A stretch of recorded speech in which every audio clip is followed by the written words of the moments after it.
Invitamos a echar una mirada al arte en la era digital, esto a través de una exposición Infosfer, que es una excelente opción en estas vacaciones para ir con los niños, con toda la familia. Conózcala con nosotros, aquí a continuación. ¿Se han preguntado qué pasa con la información y datos que proporcionan en Internet o en redes sociales? El Centro de Arte y Tecnología ZKM, al suroeste de Alemania, ha recolectado los datos para realizar piezas multimedia para mostrar el arte en la era digital.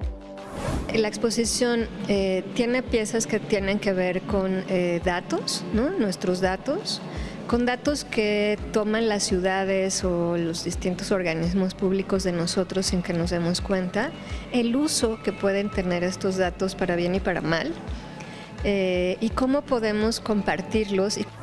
La exposición busca mostrar cómo es que el arte va de la mano y evoluciona ante el reto de una sociedad globalizada.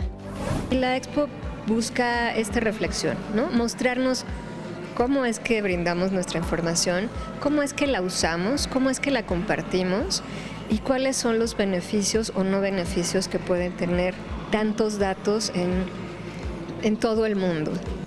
35 piezas que van desde ondas electromagnéticas creadas con fotos de cuentas públicas en Instagram, fotos tomadas por una cámara colocada en la nuca del artista y de igual forma plantea un análisis artístico de algoritmos, videos que hacen una reflexión sobre si somos consumistas o somos consumidos.